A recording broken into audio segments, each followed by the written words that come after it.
Mesdames et messieurs, bonsoir. On se retrouve dans cette nouvelle édition de 22 heures, au sommaire de l'actualité. Dans l'actualité nationale, la clôture officielle du projet DEGRA sur le renforcement de la lecture en école primaire. Aux nouvelles mondiales, Proche-Orient, Israël poursuit ses bombardements sur le Liban. Les détails dans ce journal de ce soir. Le journal au complet à présent, mesdames et messieurs. Le président de l'Assemblée, son Excellence, M. Dileita, Mohamed Dileita, a reçu ce mardi 24 septembre la visite de courtoisie du nouveau représentant de la FAO, M. Badohou. Prenant la parole, le président du Parlement a d'abord souhaité la bienvenue aux représentants de la FAO, tout en formulant le vœu de voir la coopération être toujours au beau fixe entre la structure onusienne et l'Assemblée nationale. Cette rencontre fut une opportunité pour les deux personnalités de passer en revue la coopération entre la représentation nationale et la FAO. En outre, au regard de sa connaissance de l'environnement et des défis auxquels est confrontée la République de Djibouti et surtout compte tenu du contexte mondial du réchauffement climatique, le président de l'Assemblée nationale a exprimé qu'il était indispensable pour le peuple djiboutien d'adapter leur activité aux enjeux et aux priorités du peuple djiboutien. La coopération va se poursuivre, c'est l'engagement exprimé par le représentant de la FAO en République de Djibouti qui précise que toutes les interventions seront faites selon les priorités définies par le gouvernement djiboutien. L'institution du système des Nations Unies reste entièrement à la disposition de Djibouti pour recevoir des orientations pour toutes les actions à mener dans les domaines de l'agriculture et du développement rural et la sécurité alimentaire. Dans la même lancée, le président de l'Assemblée nationale, M. Dileita, Mohamed Dileita, a souligné qu'il serait intéressant d'orienter la population vers des pratiques agricoles durables afin d'atténuer davantage les pressions engendrées par le changement climatique. Au cours de leur mission en Afrique du Sud, le ministre de la Justice, son Excellence M. Ali Hassan Bardon, et sa délégation a été invités par le chargé d'affaires de la Ligue arabe à Pretoria, M. Ahmed Naji Bakal, à un dîner avec les ambassadeurs des pays arabes. Accompagné par le président de la Commission nationale des droits de l'homme, M. Ali Soubané, de son conseiller technique, M. Mohamed Aden, et de notre député panafricain, honorable Mahmoud Mustafa, qui préside la sous-commission numérique au sein du Parlement africain. Le ministre a été accueilli chaleureusement par M. Ahmed Naji. Ce dernier est d'origine djiboutienne, diplomate chevronné. Il est actif dans la diplomatie multilatérale depuis plus d'une décennie. Cette importante rencontre a été présidée par l'ambassadeur des Émirats arabes unis, son Excellence M. Mahash Saïd El-Hamli, doyen des ambassadeurs en Afrique du Sud. 20 sur les 22 ambassadeurs des pays arabes ont répondu présents à l'invitation de son Excellence M. Ahmed Naji, chargé d'affaires de la Ligue arabe. En prenant la parole au début de ce dîner, l'ambassadeur émirati, doyen des ambassadeurs des pays arabes en Afrique du Sud, a souhaité la bienvenue au ministre de la Justice djiboutien et à sa délégation. Il a affirmé que cette importante rencontre était une occasion unique de dialoguer avec l'ensemble des ambassadeurs des pays arabes, avec un éminent représentant du gouvernement de la République de Djibouti qui préside l'IGAD actuellement. Lors de ce dîner convivial, les ambassadeurs et le ministre ont échangé autour de plusieurs sujets d'actualité nationale et internationale, et plus particulièrement de la candidature de notre ministre des Affaires étrangères djiboutien, M. Mohamed Ali Youssouf, à la présidence de la Commission de l'Union africaine. Les ambassadeurs de la Ligue arabe ont témoigné leur solidarité en proposant leur service de bon office pour s'assurer des voix de l'Afrique australe est un clé dans ce processus important car tous anglophones. Le ministre de la Justice, M. Ali Hassan Bardon, a remercié l'ensemble des chefs de mission diplomatiques des pays arabes en Afrique du Sud. Il a également tenu à remercier particulièrement le doyen des ambassadeurs, son Excellence Mahash Saïd El-Hamli, par rapport à son discours de solidarité quant à la candidature de notre pays à la tête de la Commission de l'Union africaine. En effet, l'ensemble des chefs des missions diplomatiques à Pretoria se sont déclarés mobilisés et disponibles pour la réussite du candidat de Djibouti, son Excellence M. Mahmoud Ali Youssouf, à la présidence de l'Union africaine. Ce soutien venant des pays frères est historique et démontre la place de notre pays au sein de l'échiquier international grâce à la politique sage et éclairée de notre président, son Excellence El-Hajj Ismaël Marguelé. Joignant les actes à la parole, certains ambassadeurs ont d'ores et déjà contacté leurs amis diplomates dans les différents pays de l'Afrique australe pour préparer le terrain et commencer leur mission de lobbying. L'ambassadrice de la Palestine, son Excellence Madame Hanan Jarar, a aussi pris la parole pour remercier le président de la République et le peuple djiboutien pour son soutien indéfectible à la cause palestinienne, et ce depuis notre indépendance en 1977. Elle a aussi affirmé que la victoire de M. Mahmoud Ali Youssouf sera aussi la victoire de la Palestine. En outre, les ambassadeurs de l'Arabie Saoudite et du Koweït, son Excellence Faisal Al-Harbi, a réitéré toute la sympathie de leur pays à l'égard de la République de Djibouti. Preuve du travail accompli par nos ambassadeurs djiboutiens au Koweït et au Jeddah. Enfin, le ministre et les ambassadeurs ont pris des photos devant les drapeaux de leurs pays respectifs à la fin de ce dîner fort, amical, où les discussions étaient cordiales et chaleureuses. Direction New York, au sommet de l'avenir, où dans une allocution, le chef de la diplomatie djiboutienne, M. Mahmoud Ali Youssouf, a dressé un tableau saisissant des défis auxquels l'Afrique est confrontée sur la scène internationale, alors que le fardeau de la dette pèse lourdement sur les épaules des nations africaines. Ce dernier a appelé à une prise de conscience urgente des injustices structurelles qui aggravent cette crise. M. Mahmoud Ali Youssouf a souligné que la situation est exacerbée par des régimes commerciaux inéquitables et des conditionnalités politiques qui rognent les marges des manœuvres des États. Dans un monde où les crises succèdent avec une rapidité déconcertante, il a dénoncé l'inefficacité des réponses apportées qui demeurent largement insuffisantes au regard de l'ampleur des problèmes rencontrés. Le système financier mondial, a-t-il déclaré, n'a pas réussi à fournir un filet de sécurité sociale suffisant au pays, un développement, une vérité amère qui résonne particulièrement pour les continents africains dont les voix sont souvent étouffées dans le tumulte des décisions internationales. On écoute le ministre des Affaires étrangères djiboutien, M. Mahmoud Ali Youssouf. Le fardeau de la dette des pays africains augmente de façon insoutenable et aggravé par des régimes commerciaux injustes et des conditionnalités politiques, ce qui a imposé des restrictions énormes à la marge de manœuvre politique et budgétaire des États africains. La réponse aux multiples crises récentes a été terriblement inadéquate au regard de l'urgence et de l'ampleur des problèmes. Le système financier mondial, selon les termes du secrétaire général, M. Antonio Guterres, n'a pas réussi à fournir un filet de sécurité mondiale aux pays en développement. Les institutions financières internationales doivent mobiliser des financements adéquats pour atteindre les objectifs de développement durable, protéger équitablement les pays contre les chocs systémiques et rendre le système financier plus stable. Monsieur le Président, pour rétablir la confiance, nous devons repenser et redéfinir une gouvernance mondiale qui puisse servir de cadre à la création d'un système multilatéral plus équitable, plus juste et plus efficace. L'Afrique est toujours gravement sous-représentée dans de nombreuses organisations financières internationales. Elle compte le plus grand nombre de membres de programmes au FMI, mais ne contrôle que 6,5% des votes. À la Banque mondiale, elle ne contrôle que 11% des actions de la banque. En marge des travaux de la 79e Assemblée générale des Nations Unies, le ministre des Affaires étrangères et de la coopération internationale djiboutien, M. Mahmoud Ali Youssouf, a eu hier à New York un entretien fructueux avec Molly Fee, l'assistante secrétaire du Bureau des Affaires africaines du département d'État américain. Cet échange a permis d'aborder des questions d'intérêt commun, notamment la situation sécuritaire dans la Corne de l'Afrique et les relations bilatérales entre Djibouti et les États-Unis. Les discussions ont souligné l'importance d'une coopération accrue pour assurer la stabilité régionale et faire face aux défis sécuritaires. Le ministre djiboutien a saisi cette opportunité pour appeler les États-Unis à redoubler d'efforts en vue de soutenir les initiatives de Djibouti visant à promouvoir un développement économique et social durable. Il a exprimé le besoin d'un partenariat renforcé pour répondre aux menaces régionales qui pèsent sur la sécurité et la prospérité. Cet entretien marque une nouvelle étape dans le renforcement des relations entre Djibouti et les États-Unis, des deux pays engagés à promouvoir la sécurité, la paix et le développement en Afrique de l'Est. L'ambassade saoudienne à Djibouti a organisé hier soir une cérémonie de réception à l'hôtel Kempinski pour célébrer le 94e anniversaire de la fête nationale du Royaume d'Arabie Saoudite. Un événement qui a vu la participation du président de l'Assemblée nationale de Djibouti, M. Dileita Mohamed Dileita, et plusieurs membres du gouvernement, dont le ministre des Affaires musulmanes et des Biens Waqf, M. Moumin Hassan Barre.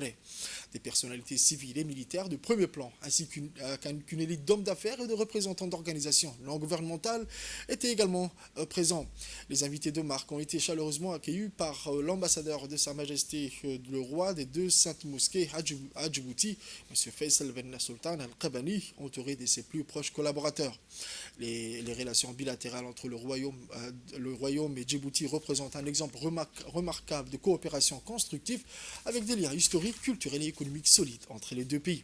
Ces relations ont donné lieu à de nombreux projets de développement et d'investissement, reflétant la volonté des dirigeants des deux pays de renforcer ces liens pour réaliser les aspirations et les espoirs des deux peuples frères. Il convient de noter que la célébration du 94e anniversaire national du Royaume offre une occasion de mettre en lumière le parcours et l'évolution du Royaume dans divers domaines, notamment à travers la vision 2030 qui a permis à l'Arabie Saoudite de réaliser des avancées significatives dans le développement économique et social, tout en renforçant sa position en tant que puissance régionale et mondiale dans de nombreux domaines.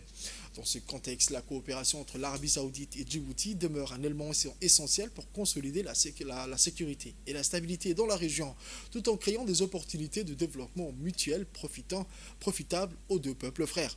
Il est de noter que la fête nationale saoudienne est également une occasion précieuse pour tous les citoyens saoudiens qui célèbrent la mémoire de l'unification du Royaume d'Arabie Saoudite par le roi Abdelaziz Al Saoud. Et chaque année, la joie et les célébrations se renouvellent en ce jour qui coïncide avec le 23 septembre.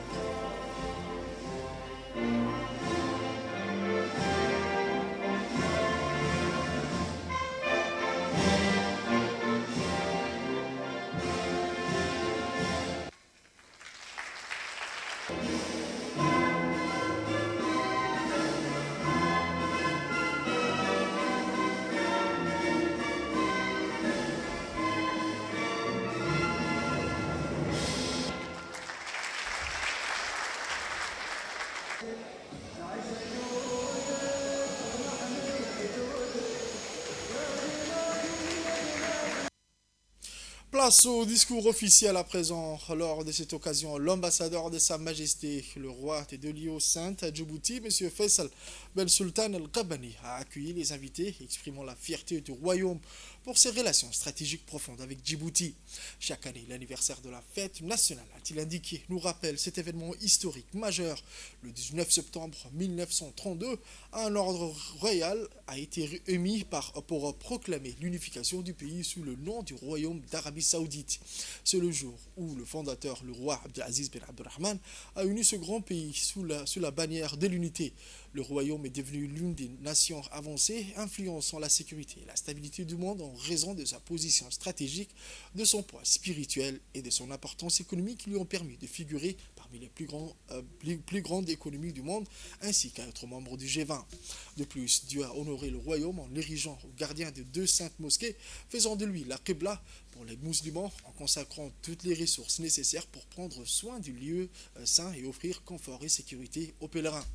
Il a tenu également à saisir cette opportunité pour saluer les profondeurs des relations historiques et fraternelles entre les deux pays, l'Arabie Saoudite et la République de Djibouti, qui continuent de se distinguer et de prospérer jour après jour dans tous les domaines. Il a mentionné les efforts remarquables de son Excellence le Président de la République de Djibouti, Hadj Ismaël Omar Guelleh, et de son gouvernement pour leur soutien total aux positions du royaume dans les affaires régionales et internationales. Pour sa part, le ministre Momin Hassan Barre a affirmé l'importance des relations historiques et fraternelles qui unissent Djibouti et le Royaume d'Arabie Saoudite, en affirmant les liens solides entre les deux pays, fondés sur une coopération mutuelle dans les domaines religieux, culturels et économiques à l'occasion du 94e anniversaire national saoudien. À cette occasion, le ministre a présenté au nom du gouvernement ses plus sincères félicitations et vœux de réussite au Royaume d'Arabie Saoudite, à sa direction et à son peuple, souhaitant davantage d'accomplissement et de prospérité sous la sage direction de Sa Majesté le roi Salman Ben Abdelaziz et de son héritier, le prince Mohammed Ben Salman.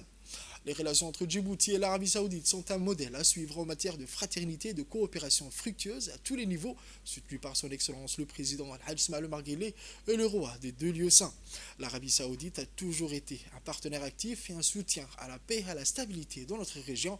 Les relations historiques entre nos deux pays frères sont solides et nous avons une coopération étroite dans divers domaines économiques, politiques et culturels, a ajouté le ministre.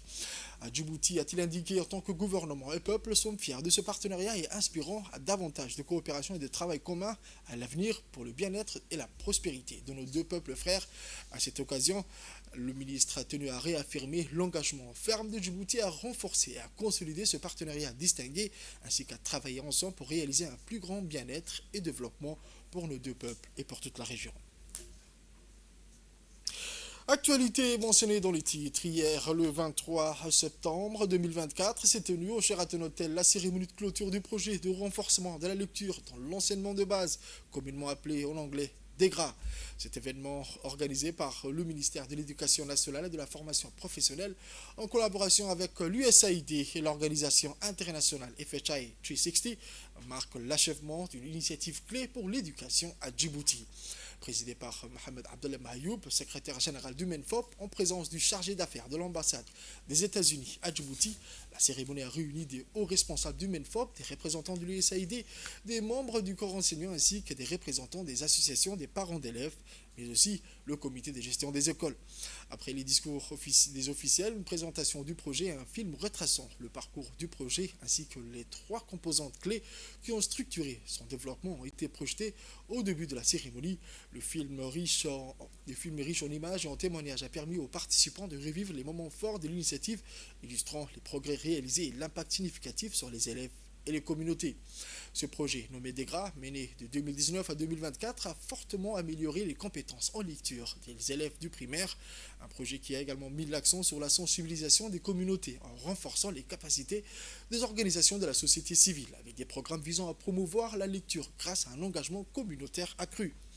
En collaboration avec le MENFOP, un programme de communication pour le changement social et comportemental a été développé, fournissant aux associations des parents d'élèves, comités de gestion des écoles et autres organisations des outils pour sensibiliser et encourager la lecture au sein des communautés.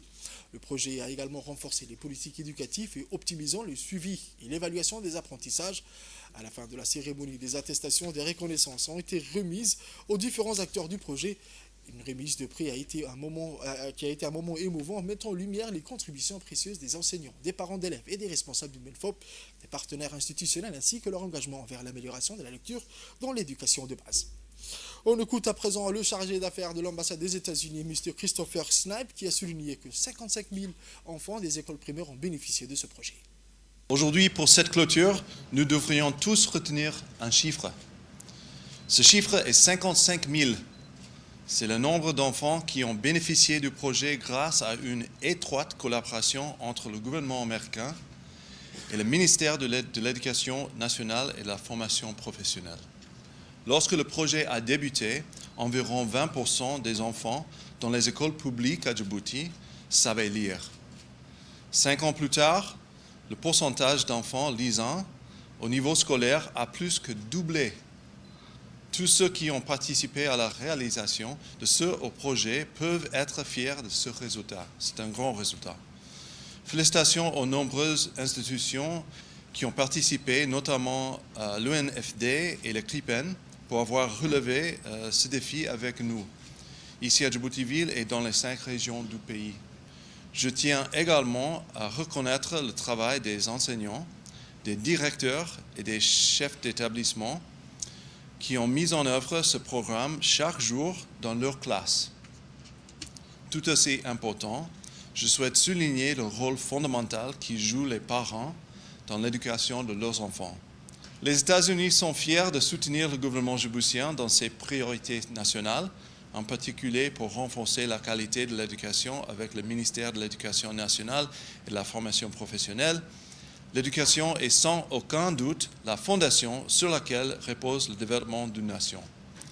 D'après ce que nous avons vu ici, que nous avons fait avec ce projet, Djibouti tend vers un meilleur avenir. Le secrétaire général du MENFOP, M. Mohamed Abdallah Mayoub, a exprimé sa grande satisfaction concernant ce projet. Voici les détails avec le secrétaire général du MENFOP. C'est avec beaucoup de satisfaction, mais également aussi le sentiment d'un travail accompli et d'un engagement réussi que je me tiens ici devant vous aujourd'hui pour clôturer ensemble un merveilleux projet pour notre système éducatif. Et je vais parler du projet DEGRA. Ce programme, qui est dédié à la lecture et au renforcement de la lecture à l'école primaire, incarne non seulement une vision partagée pour une éducation de qualité, mais aussi l'engagement profond de nos partenaires, notamment l'USAID et FHI, pour appuyer notre réforme éducative. L'importance de ces projets pour la qualité de notre système éducatif ne saurait être sous-estimée. En effet, DEGRA est venu en réponse directe à notre appel à une révision des programmes pédagogiques dans le but de renforcer la maîtrise de la langue française. Ce projet, donc, est un investissement pour l'avenir, comme disait le chargé d'affaires, et l'avenir est bel et bien engagé dans une très très bonne direction grâce à ces projets et aux efforts de toutes et de tous ici présents. Un investissement qui nous permet de former des générations de jeunes capables de relever les défis de demain, de jeunes qui porteront fièrement les aspirations de notre nation. Cependant, bien que nous célébrons aujourd'hui la clôture officielle des DEGRA, la recherche de la qualité est une quête perpétuelle dans un système qui est toujours en évolution constante. Notre souhait est donc de poursuivre dans cette dynamique. Nous avons fait d'énormes progrès, mais il reste encore beaucoup à faire. Beaucoup à faire pour assurer la pérennité des résultats acquis. Un approfondissement donc de ces partenariats serait très bénéfique pour garantir les avancées réalisées et ancrer davantage ces progrès pour les générations futures. Écoutons à présent quelques réactions recueillies auprès des participants à ce jour à Sheraton Hotel. Si je parle un peu de la cérémonie d'aujourd'hui, ça concernait cette cérémonie de clôture du projet DEGRA FHI, financé par l'USAID et mise en œuvre par FHI avec la collaboration du ministère du MENFOP. Donc ce projet qui a duré 5 ans a concerné surtout 3 composantes. La composante 1 qui est la révision du curricula et la conception des outils didactiques manuels, guides. Deuxième composante qui concernait la mobilisation communautaire, sociale et familiale. Et enfin la composante 3 qui était le renforcement de la politique éducative, c'est-à-dire l'évaluation, l'introduction de la tablette dans le travail des conseillers pédagogiques et des inspecteurs et ce qu'on appelle le tableau d'abord, qui permet de suivre les visites des CP et qui permet aussi d'optimiser les aspects pédagogiques parce que de toute façon ça contient les grilles d'observation et le rapport des visites des CP. Et enfin, une ressource documentaire appelée Cairn International qui a permis un abonnement, nous avons permis un abonnement annuel qui se poursuivra aussi cette année jusqu'à mars 2025. Ce projet concernait le segment fondamental, c'est-à-dire l'école primaire et le moyen, et à mobiliser toutes les forces du ministère de l'Éducation nationale, les curricula avec le CRIPEN, la formation au centre de formation, l'inspection générale qui participe à la formation, mais qui est aussi chargée de l'encadrement des enseignants et de l'accompagnement dans les classes. Et donc nous étions tous mobilisés, y compris l'évaluation, pour que ce projet puisse aboutir avec des résultats attendus. Les résultats ont été exposés ce matin, ils sont positifs. En ce qui concerne la formation particulièrement, nous avons inséré la nouvelle donne dans la formation initiale pour que tous les enseignants sortant du centre de formation soient formés avec les nouveaux outils de cette réforme et qu'ils puissent bénéficier de la même formation que les autres. Et en formation continue, nous avons formé les enseignants de l'école primaire et des collèges, tout niveau confondu, et les chefs d'établissement ainsi que les conseillers pédagogiques. Donc aujourd'hui, tous les acteurs sont au fait de ces nouvelles méthodes, de ces nouveaux outils qui ont été introduits au niveau de contenu, mais également aussi au niveau des outils dans nos programmes. Ensuite, une équipe dirigée par M. Samatar Abdi Ousmane, directeur général de la CTID, avec une équipe qui va prendre part à la compétition internationale de robotique, réunissant des équipes de jeunes de plus de 180 pays pour résoudre des défis mondiaux à travers la science, la technologie, l'ingénierie et les mathématiques en Grèce, en Athènes. Ces quatre jeunes porteurs d'espoir de notre nation pour cette compétition ont été sélectionnés lors d'une caravane effectuée sur tous les établissements secondaires du pays, outillés d'un robot innovant conçu par ces élèves et leurs coachs pour relever les défis techniques liés à ce thème, notamment en matière de gestion de l'eau, d'optimisation des récoltes et de durabilité. Ces élèves vont participer à des concours sur la robotique et l'innovation technologique en Grèce.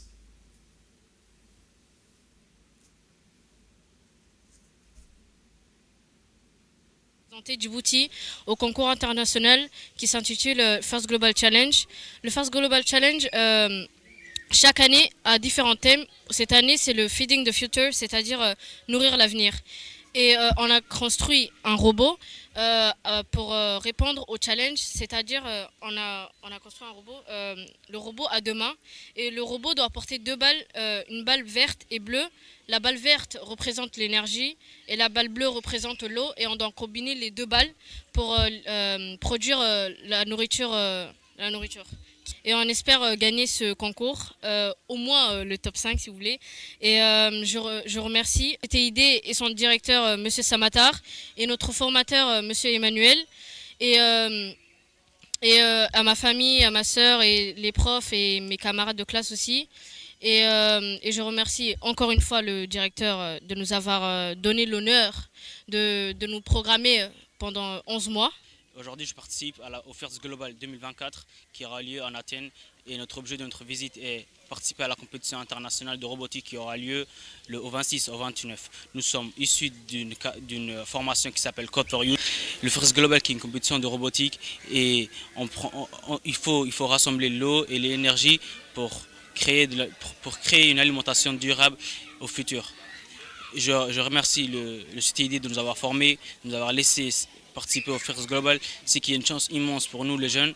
Et aussi je remercie le directeur général, M. Samatar, de nous avoir donné cette chance, et aussi notre formateur qui nous a formés pendant 11 mois, M. Emmanuel Sambiani. On écoute les mots de M. Samatar Abdi Ousmane, directeur général de la CTID, le Centre de technologie et d'innovation pour le développement, pour les détails. Part de la team Djibouti Robotique qui a la chance et l'honneur de représenter la République de Djibouti cette année à Athènes, en Grèce, pour la 6e fois consécutive. Djibouti a l'honneur de participer à cette grande compétition que l'on connaît sous le nom de First Global Challenge, qui est communément, on va dire, la compétition de type olympique sur la robotique, la technologie, en tout cas ce qu'on appelle les STEAM, sciences, technologies, ingénierie et mathématiques, qui chaque année accueille plus de 190 pays, donc des jeunes qui vont de 12 à 18 ans. Cette année, l'équipe Djibouti est composée de 4 jeunes, on va dire mixtes, 50% femmes et 50% hommes, âgés de 14 à 18 ans. Le thème cette année, c'est Feeding the Future, c'est-à-dire travailler pour nourrir la planète pour l'avenir en utilisant les bienfaits de la technologie et de la robotique en particulier. C'est un honneur et un plaisir en tant que CTID de mener cette équipe. Et l'avantage aussi par rapport aux années précédentes, nous avons le plaisir, l'honneur d'avoir initié ce qu'on appelle la Skills Academy, et qui a conçu le robot que vous voyez ici juste à nos pieds, et qui va représenter fièrement nos couleurs djiboutiennes. Et nous saluons et remercierons jamais assez ceux qui nous accompagnent et qui nous ont accompagnés, notamment le ministère de l'Éducation nationale et de la formation professionnelle, le ministère de la Communication entre autres, et tous nos partenaires ici et là, pour faire en sorte que notre équipe puisse représenter fièrement nos couleurs. Donc on n'a qu'à nous souhaiter bonne chance, et on se dit à très vite. Salam alaikum wa rahmatullahi wa barakatuh.